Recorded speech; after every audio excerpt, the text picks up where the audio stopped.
This week on the Expired podcast, we sit down with Mike and Shannon Anderson. They are a couple that own Chatta-cakes Bakery here in Chattanooga. Their son was killed over 2 years ago, and almost nothing has been done to solve his murder. And can you tell us how you and Mike met?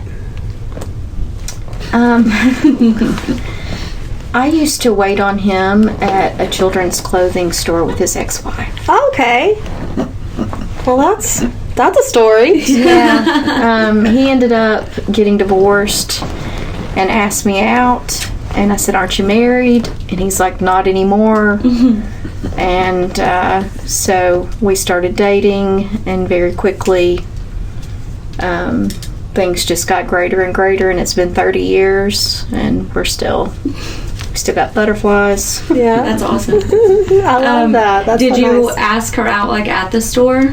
Like, did you go into the store? Actually, a friend of mine kind of reintroduced us, and we set us up to go to Riverbend Okay. way back in the day. So was that your first date, Riverbend? Kinda, sort of. That's cool. Yeah. That's Do you remember who was playing at Riverbend that night? No. that was a long time ago. How long have you two been together?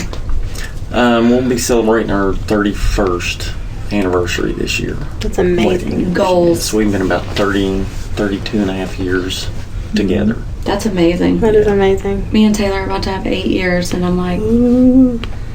1 year I'm like, oh man, I'm so lucky. 1 year I'm like, I can't believe I haven't killed him yet. You know? Like, marriage is hard, so 30 plus years that's a whole different ballgame. Yeah. It's phenomenal. That's the one thing that's been easy. Mm-hmm. We're grateful. Everything else has had been to have kind of... Yep. a partner. Yeah. Can you tell us, Mike, about your children? How they were growing up, what it was like raising each of them, because I have 3 kids and all their individual personalities it's hard to parent each of them in their own way. So tell us about your kids and how it was growing up with them. Yeah, they're all different. Reed is he was really quiet. He could just sit in the corner and play with Legos and build anything and everything he wanted to. Gavin, he was always wanting to be outside, digging in the mud, digging holes. He would always want to take his lunch and go outside. He was really smart in school. Didn't like school, but he wanted to graduate early and everything and read. He didn't like school either, but he tested gifted, and they just they both enjoyed playing outside, but they totally polar opposites on their whole demeanor and everything. Did they get along and have the normal, like, sibling arguing and fighting, or did they have a closer relationship? Or no, they kind of fought like cats and dogs, because Gavin was a lot smaller and was wanting to keep up with him, and Reed had the older friends, so he didn't want the younger brother tagging along a lot of times. Makes total sense. Yeah. That's nice. Okay, so you all own Chatta-cakes Bakery. We do. And where is it located, and what all do you sell there? We're located at 5143 Hixson Pike. We're sandwiched in between Nick's Deli and Bethel, and we're like an aqua blue. We call it Chatta-cakes Blue. That's our accent color on the front. We do everything from our specialty cookies, like designer cookies. We have a lot of family recipes, like our brownies or thumbprints. We have a variety of cupcakes. We're known for our custom cakes, our wedding cakes, anniversaries. Custom as in kids come in with drawings and we try and replicate a robot with red rain boots and a rainbow on the side. That is so amazing. we customize. I love doing the kids' cakes, especially looking at those drawings and trying to figure out what is in your mind. And sometimes I have to call their mom and I'm like, what is this? Yeah. But we figure it out, and just to see the look on their face is such such an honor to. I love the kids' cakes more than I do anything. That's really cool. I like that a lot. And cheesecake? Yes, cheesecake. we do. Cheesecakes, that's kind of a new thing. We do not make that fresh in-house. That is the only thing that we do. Get a vendor to do, but everything else is homemade. Our thumbprint cookies, the brownies, unfortunately the German chocolate icing, I have to make that. It takes a minute. Yeah. I call it the devil's icing because as soon as you look away, it burns. It's a constant stir. So Mike knows, or whoever is at the bakery helping, if I'm making German chocolate icing, get the phone. Yeah. Get the front because I'm committed to this icing. But that's one of our top selling cupcakes besides wedding cake. It sounds delicious. Yeah, our wedding cake with white cake with almond buttercream. It's a lot of people come in for that, and the chocolate chip cookies. Mike did that recipe. We took a couple tries, but people from Alabama come. Tons of people come from a couple hours away, and that's an honor. They stock up when they're here, and we package it and wrap it as much as we can because some of it's going in the freezer for later. That's awesome. That's amazing. Why is my mouth watering? Because all their stuff is so good. No. So, Shannon, can you tell us about how Gavin was after high school? Just as a young adult, trying to figure out really just life. What was he like after he graduated? Well, he graduated 6 months early because he wasn't a fan of school, even though he was very well liked. He still kept connected with a lot of his friends. He was a cheerleader, so he had some really close friends in that arena, and he was a tilesman by trade. He did beautiful tile work. He would get kind of flustered when it would be really hard designs drawing out, and he would just call me and say, "Mom, this is so stressing me out. I'm literally sitting in the shower at somebody's house trying to figure out what if I mess this up, and this is like expensive." And I'm like, "Buddy, you can do it." And he's like, "I know God's going to open doors, and this is just going to be done, and I'm going to be okay." And then he would be on to the next project. So he did beautiful work. He did cabinets as well. He did our tile at the bakery. So every time I'm washing dishes at the 3-bay sink, I'm having a really hard day, I just put my hand up against the wall and know that my boy was here. I'm laying the tile. He did beautiful tile work in our kitchen when we redid it. And I think it was an arabesque, so it's a hard tile to make sure everything is cut correctly. And he called me when he was doing it, and he's like, "Do you want a bull nose on the side?" And I'm like, "I don't want any country of anything in the house." And he went, "Mom, it's not." It's not that. And I'm What like, is it? I asked, I said, "What is it?" And he's like, "You know what, just forget it. I'll just go pick it out. I'm at Home Depot." And I said, "Okay, I feel like it might not be a bull." And he went, "No, it's not. But I have to have it for the edge to finish the tile work." And I'm like, "Okay." I'm just kind of not so smart in that area, and that was his expertise. But he loved going to Topgolf. That was his favorite hangout with his crew, and he loved the soccer team here. What was the name of the soccer team? Red Wolves. Red Wolves. I always want to call them Wolverines. I switch around words. I always want to call them the Red Sox. I always want to call them the Red Wings. Yeah, so we're all in Yeah. agreement. But he would go to every game. He absolutely loved soccer. He played soccer. He was the captain of the soccer team. And two of his friends were on the soccer team. Well, he had a lot of friends, but two of his main friends. He loved music of every genre. I don't know if he would like country over. I mean, his favorite band, I guess, was Cage the Elephant. Yeah. And that's what I listen to and Mike listens to. We listen to a lot of different things, but we've really tried to tap into what he listened to and try and, be closer to him since he's not here. feel like music is a great way to do that. Yeah. What was y'all's favorite thing about Gavin? Oh God, that's Yeah. I mean, he had so many good qualities. Yeah, It's hard to pick one. he just enjoyed life and being outdoors. He went to a lot of concerts.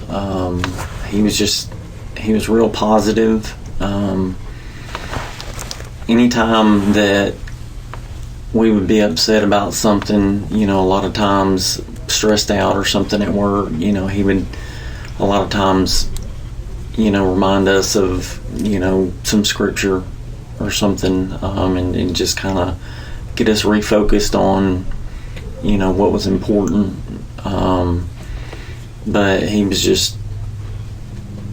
was more focused on slowing down and not getting caught up in the rat race, so to speak, of being caught up in, I guess,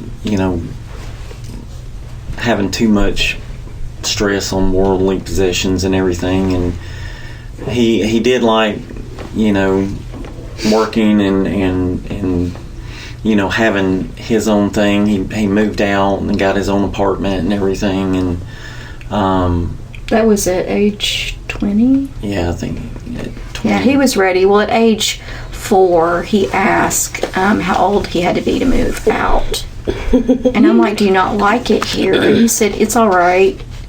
And I'm like, it's okay. And he's like, that's fine. I said, we have to be at least 18. And he started counting on his fingers. And he's like, oh. Like, that's going to be a minute. But he was always the light of the room. My sister loved him like her own.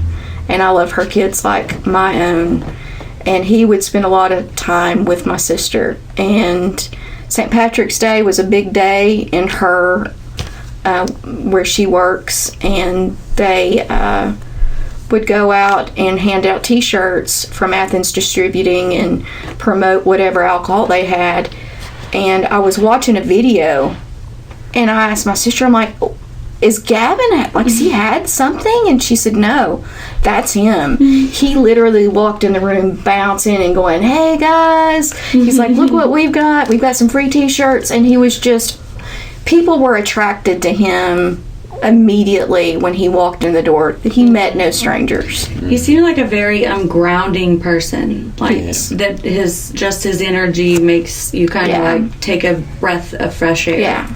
Without, I don't know, just eliminating a lot of the bullshit. That's what, I miss him tremendously, but he was my balance, and I just feel off balance now. And when I was upset, he would come to me and I would just bury my head in his chest, and he'd say, Mom, why are you crying so bad about whatever situation? And he's like, you haven't given it to God. You haven't laid it at the throne. You say you have, but you totally haven't. And I was guilty of that. And that's one thing, Gavin never faltered in his faith. And I don't have to worry about that. That's one thing that we did do well as parents is he had more faith than us combined. Yeah. Yep. That's amazing. It is. Makes me smile. I know. Okay, this is a tougher question, but can you guys talk about the last time each of you spoke to Gavin? Or communicated? Yeah, texted, FaceTime, whatever the last communication was like. The last time seeing him was 4th of July at Reed's house, our older son. We're having a cookout, and we popped fireworks, and he always did the fireworks with Reed. That's one thing that I think all boys love is fire and loud noises. And our grandbaby was there just loving every minute of it, and we had a good time. It was I don't know, do you want to take over from that day at the cookout? there was a little bit of a separation. We had been wanting Gavin to get a job, so you could feel a little bit of anxiety in the air. We'd been on him, and it was a tough love. We still had a good time, but there was a little bit of a separation there, and I talked to him several times. I had an accident and fell off a deck, and 12 feet and a decking screw went through my leg, and a conveyor belt hit me in the stomach. So it was a pretty severe accident and eye-opening. And Gavin came and sat with me, and we got to talk for a couple hours, and he propped me up with some peas and corn, trying to get swelling down, and he was upset. And Mike helped tremendously, but that was my first injury ever, an adult, in just my entire life. But that was not our last conversation, but one-on-one, face-to-face. And then my last text with him was Friday, the 16th, is that right? Yeah. At 10:38. Of what month? July. July. 2022. Okay. So a couple weeks after the 4th of July. Right. Okay. Yeah, that would be 3 days before we found him. Okay. What made you start to worry about Gavin that weekend? I know you talked to him on Friday night. Like she had mentioned, there was a lot of time that had gone that he hadn't been working, just from some turmoil between him and his boss, which was also his landlord, and we had been concerned about him, not working for so long, and we've constantly been telling him, we need for you to get a job, you're putting some stress on us, and he was just always continually telling us that this is the best he's ever been, he's fine and everything. And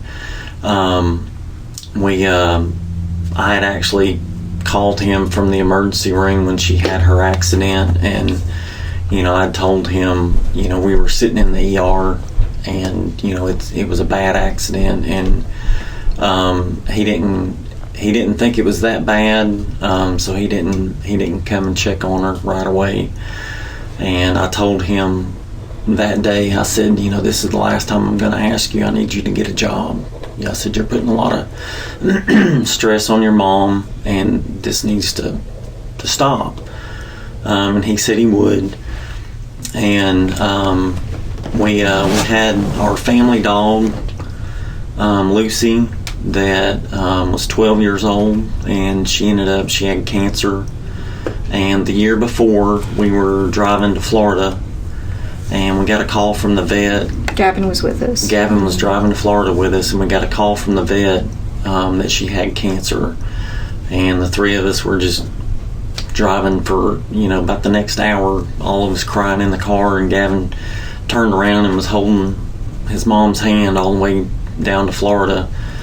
And we ended up Saturday night before we found him, we called and told him that we had to put Lucy to sleep because of the cancer had gotten down in her throat, and we didn't hear back from him.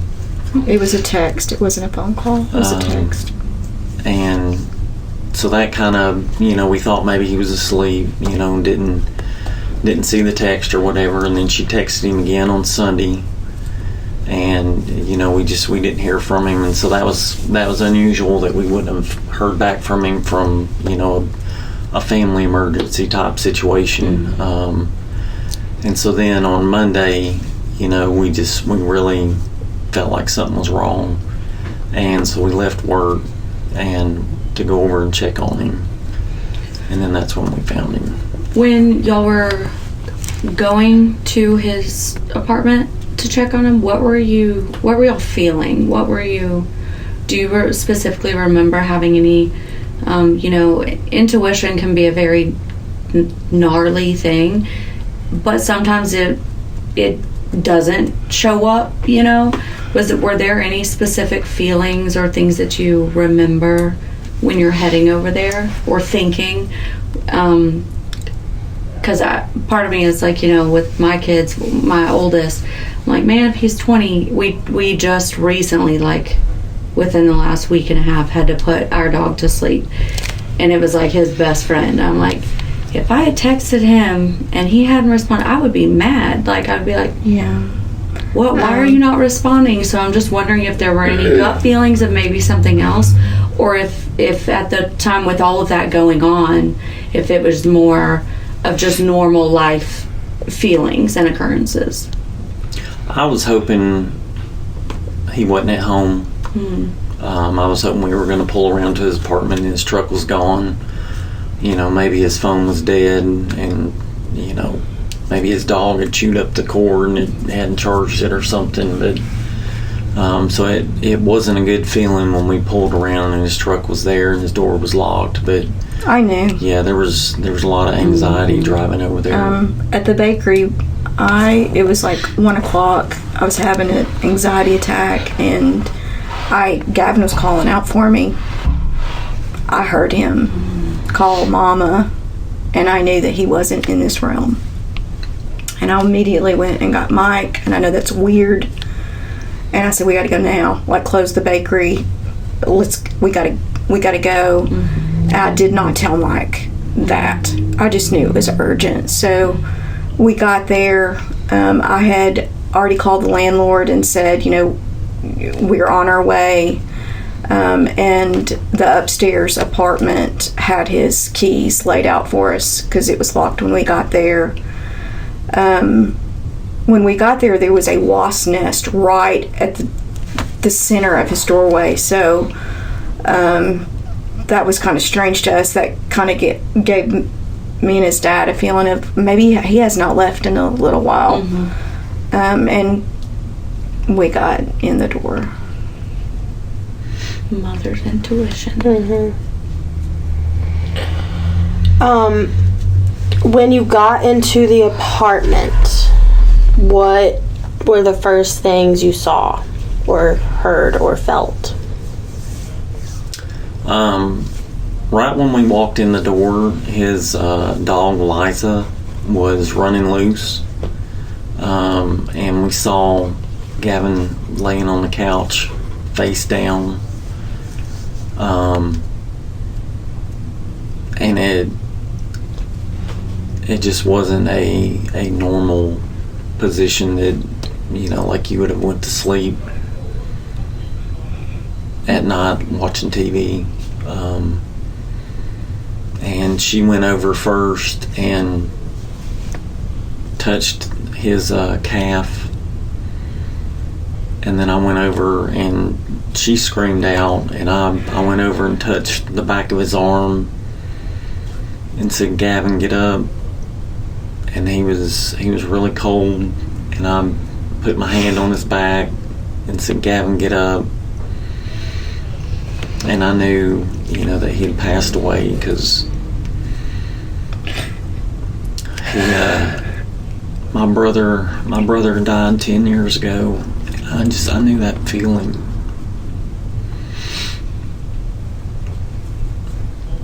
We're so sorry. But we have severe PTSD. Your kids are supposed to outlive you, and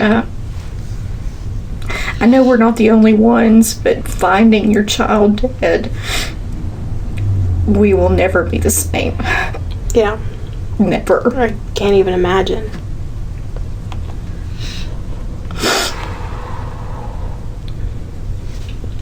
I wish I could take your pain away. Me too. You guys are really, really, really strong. Yeah, you are. Very strong people. So, you call the police.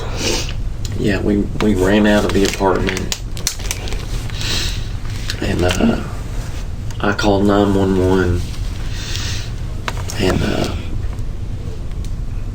I don't know how long it was before they showed up, and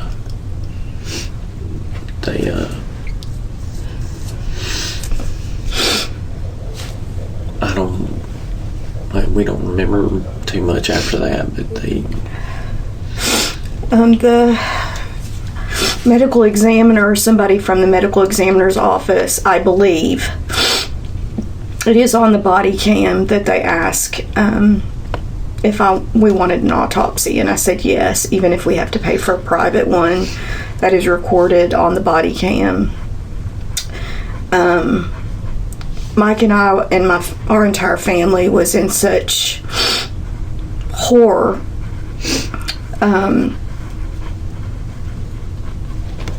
They didn't rope off anything. They didn't collect anything except for his phone. There was so many what ifs, or if we could have gone back, but we can't go back. But we expected the police department to do their job, and they didn't. And now we have to live the rest of our lives with unanswered questions. And that's why we're grateful to be here today. Yes. So they did not do an autopsy. Did they do a toxicology report? They did a toxicology. Did they make claims to you guys that they did an autopsy? Did they say that we don't have to? Were there... Yes.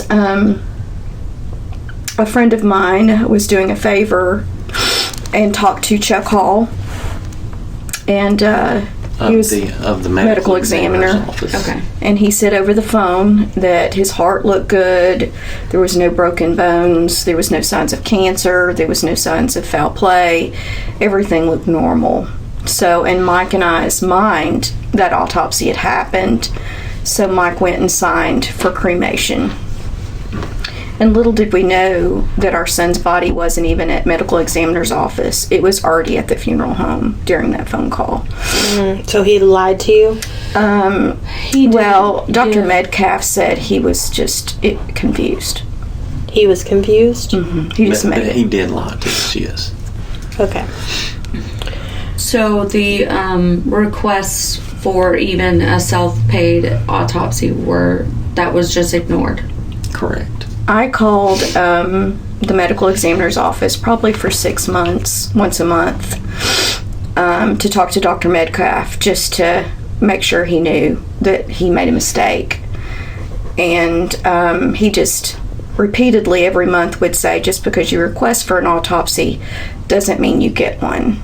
I thought autopsies were for anybody. We did too. He's 25-year-old, toxology. He had equivalent of 2 sips of a beer and equivalent of a puff of a vape pen, and that's it. And do you have that in writing, or did they tell you that? That's toxology report. So it's on paper? Yeah. Okay. Yeah.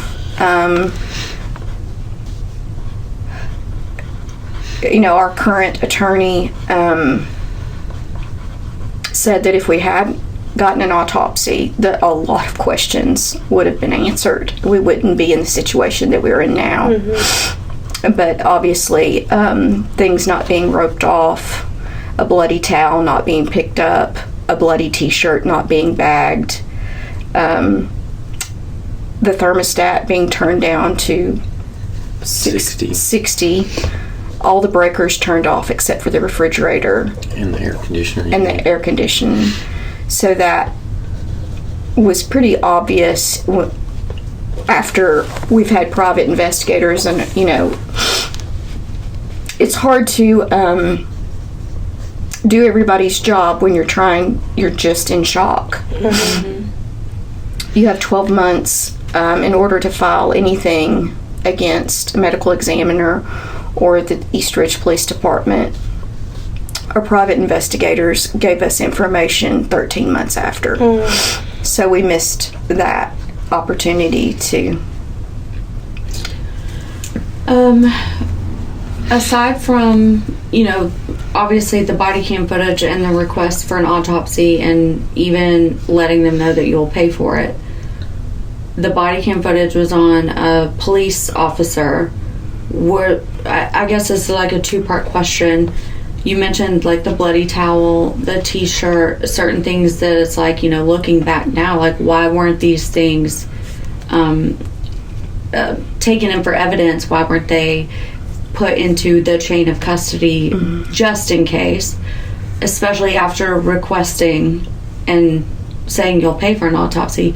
Were detectives called? Was it just say like police, like patrol, and then did they call for any investigators, for detectives? Were there any other measures taken that aren't, like, at that point a patrol officer that's no longer their department?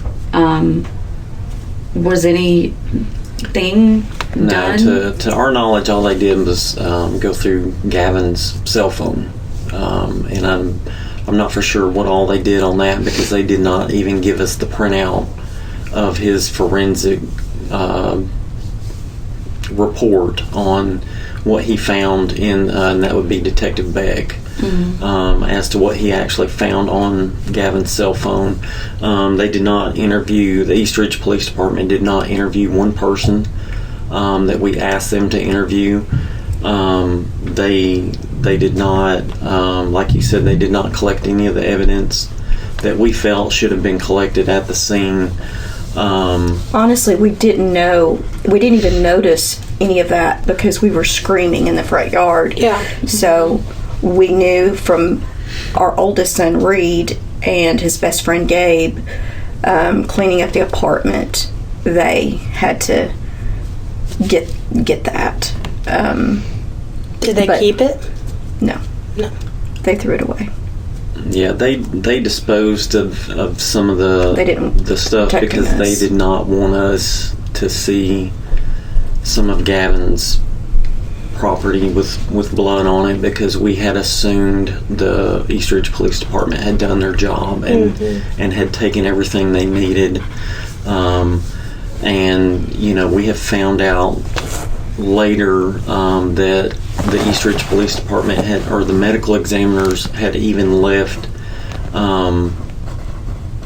articles of their investigation behind with like a measuring tape with blood evidence on it. And when we questioned the East Ridge Police about it, they said that we did not find that there because that would not have been left. So we have that bagged as well. And we had a meeting with our attorney Saturday. We showed him the bloody measuring tape, and he said, this is from the medical examiner's office, so they were there, and this number written in Sharpie is Gavin's case number. On the tape On the measuring tape. So, but that wasn't, East Ridge didn't know anything about the measuring tape. They said that there's no way that could have been there. And I found it when we pulled apart the couch and we were sweeping and cleaning up, and it fell in between on the floor, and I just picked it up.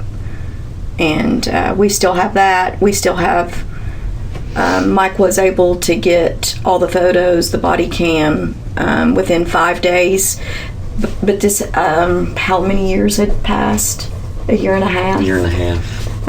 Our private investigators were able to view that at the police department. 3 months. Took them 3 months with TBI being involved because East Ridge would not cooperate with them. But they did view it. After viewing the pictures and the body cams, they kind of... They basically wrote us off. They had not given us our investigation notes, and when I requested those because we were going to an attorney, he basically said that Shannon said we did not need our notes, and I told him that we had 1 week left on our statute of limitations and I needed the notes now, and he basically said that he was out of town and that he would get those to us as soon as he gets back in town, and he then texted me and said that this will be our last communication, period.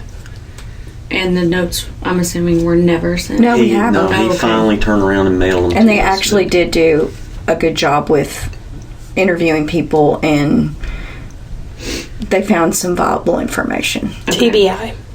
No, the private investigators. They had to get TBI involved just to view pictures. But it just seems like after they viewed the pictures, they were just kind of faded off. Uninterested in being a part of moving forward. Right. Okay. And forgive me for my ignorance on this, but what, when you mentioned that you had 1 week before your statute was up, what statute of limitations, what was that for? That was at the 1 year of statute of limitations that we had been informed was for either being able to file like a wrongful death suit, and charges against East Ridge Police Department Medical Examiner's Office. Okay. And that is correct that it is 1 year? Like that's... from what we've been That's what we were told, but okay. we've been told a lot of things that are incorrect. Right, okay. And we had actually, Shannon had probably called 25 attorneys here in town, and not a single one of them would take our case. Go ahead. Okay. Do you have another question? No, because the last, or the bottom two questions, they've answered. Yeah. So what does justice for Gavin look like to you now? Speaking of the statute, say that is correct. Yeah, what does it look like for you guys, for Gavin to get justice? For us to have closure. Yeah. Mm-hmm. We know somebody took his life. We have a good idea who did it. It's not who, it's several. Mm-hmm. We have lots of information. We have 6 qualified professionals that have said this is foul play. Mm-hmm. And we're going to continue on this journey. We are never going to give up. I will be 6 feet under, and Mike will too. Mm-hmm. We will give everything we have to find out. And there is a lot of information that we've recently been given that is a good asset, and a lot of things this past Saturday that were discussed.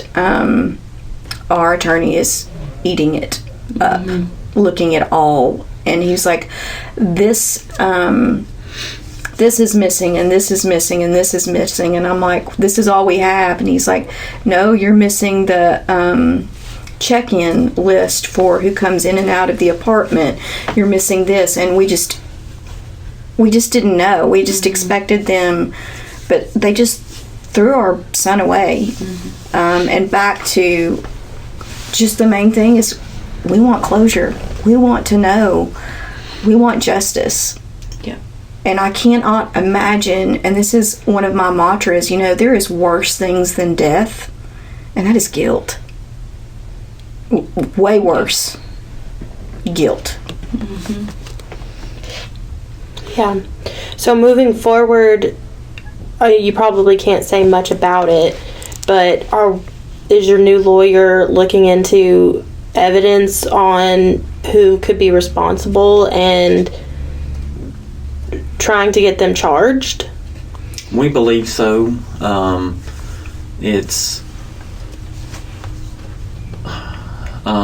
It seems like a very they have to take very easy steps. Yes. Yeah. He very is light collecting steps. Gavin's phone and his laptop and getting it out of. It is going to be shipped a ways away. It's a associate of friends, and he is a genius when it comes to mirroring cell phones. And we have yet to be able to get into his computer. It's an Apple, and Apple is sometimes a little tricky. So that is the first thing that we're going to do is that. And also there's going to be a lot of people questioned again, circle around again. So, and we're hoping, we know this podcast is going to help again. We're so grateful to have this opportunity. Well, and great. so many people, tons of Gavin's friends. I mean, my phone, I just had to turn it off when I made the post that we were going to be here with y'all, and they were just excited. Everybody was just messaging saying, I knew Gavin didn't OD. Yeah, and that's one of the hardest things too, is for, you know, basically almost the first 2 years we've kind of been silenced by people influencing us to be silenced because they were telling us wrong information, but they were trying to help us out by, you know, working the case, and we found out later that, you know, they were trying to get past that first year of statute of limitations, and then we were working on other, you know, items to help Gavin's case once we got past that.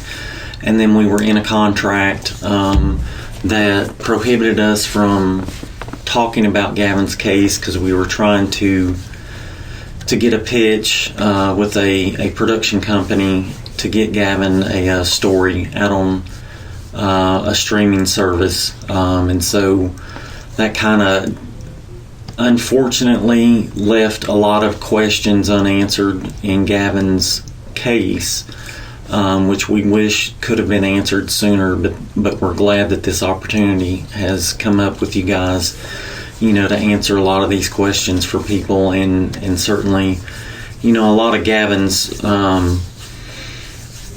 friends from high school that didn't know, you know, what happened and were told incorrect information from certain people, and we're continuing to seek the truth, and one of the other things that we do want to try and look for in the future, you know, once we do get the truth for us, is hoping to get things changed so that other families don't have to go through what we did.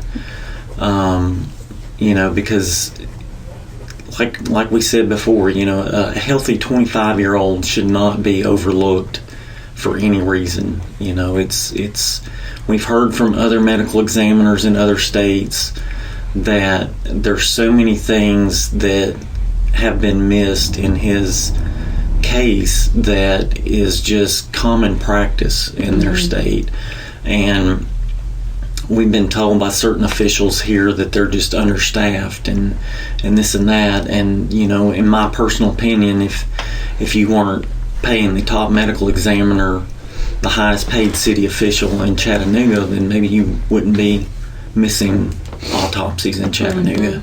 So maybe things need to be changed in how you pay people in Chattanooga.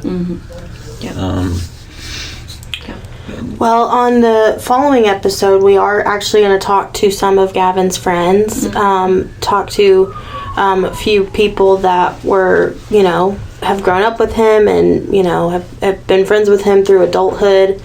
So I'm really looking forward to hearing their perspective because, you know, your mom and dad know you, but your friends, I mean, they know the bad, the good, the ugly.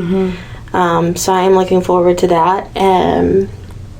So that will be on. Several friends have reached out to me, and I'm just forwarding everything to you. Yes, I'm sorry about that. No, please. I need it. Doing that. That's great. But Gabe is, they've been friends since birth. He is pretty much our child, a shared child. We've known him since 6 weeks, birth, but I kept him at age 6 weeks. And Gabe helped Reed, his brother, clean out Gavin's apartment, and he had to endure that for his family, and he's willing to step up and tell about all of their shenanigans plus some really hard things that he had to go through. Yeah. Seems like a real one. Yeah. He's a real one. I'm looking forward to talking. And I know, me too. He sings really well, and he sings to me a song that reminds him of Gavin, and he comforts. He's a good one. Yeah. I love that. Well, thank you both for sharing your time. Thank you so much. And energy. I know this is very difficult. I have no idea how you feel or how you woke up this morning and got dressed and made it through the day, because I don't think I have that strength in me. Yeah. But you two are very strong individuals. No, and if it's any help, you guys carry such a good energy with you. I almost feel like maybe you've adopted a little bit of Gavin's energy, because it's very, even under very much stress and so much pain, it's very calming, and very authentic. And I always appreciate authenticity.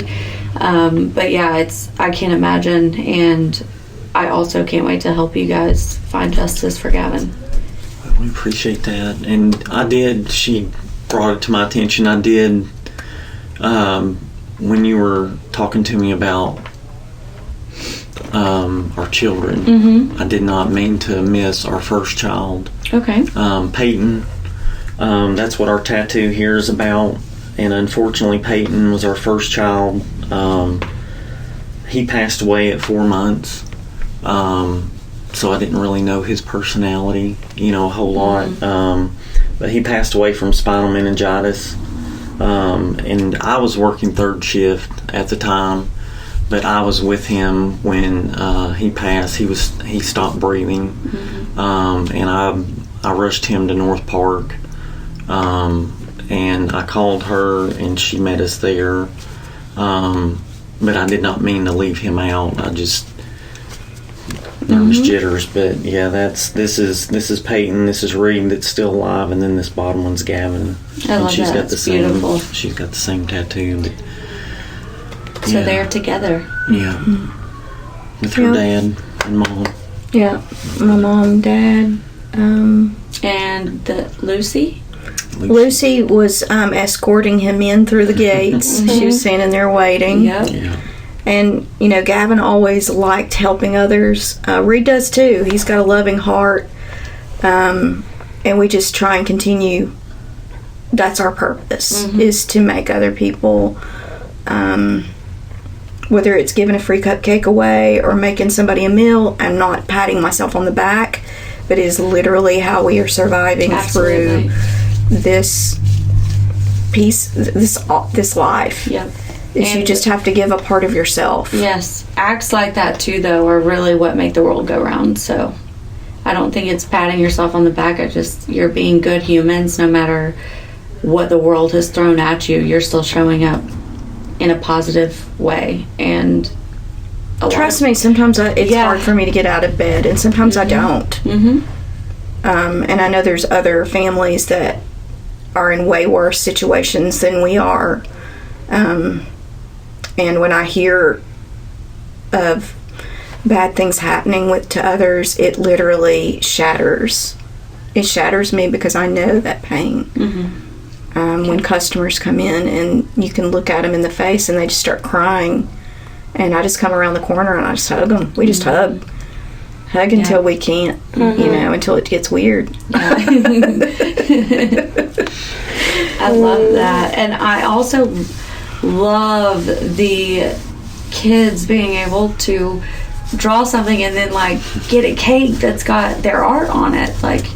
That is so huge for kids, man. That's a life-changing thing for children, is for their creation and imagination to be thought of worthy of a cake. For kids, a cake is a big deal. Yeah. And I almost wonder if we just all had that sort of thinking, that cake is a big deal, so is art. It's beautiful. I think that's so amazing. I love that so much. You're changing that kid's life. I think it's great. It's great. We love it. Well, I'll go to Chatta-cakes Bakery. I was about to say, my kids are about to be there. We're gonna. You brought us some sweets. Yes. So I cannot wait to dig into those. And We should do a live tasting. Ooh, thing yes. after this. Yes. Okay. So my kids can't steal them before I get to try them. Yes. Okay. But we'll be talking to y'all again, obviously, and going into a little bit more depth. And the case is not over just because one episode is out. We're going to have multiple episodes on Gavin. And yeah. Thank you so much for being here. Thank you. Yeah, thank you so much. And we're going to do anything and everything we can, and hopefully get the public a little louder too. Yeah. Okay. Shall we do our end with them? Because I think they'll get a kick out of it. Okay, yeah. Go for it. You start it. Well, you normally say this is the Expired Podcast. This is the Expired Podcast. Thanks for listening. Follow us on social media. New episodes out every Monday, 3 p.m. on YouTube, 6 p.m. everywhere else. And please leave reviews. Let us know what you like, what you didn't like. But if you're going to be an asshole, please be a funny one. And keep your pistol in your pants. Don't do meth. And take care of each other. This is the Expired Podcast. Bye.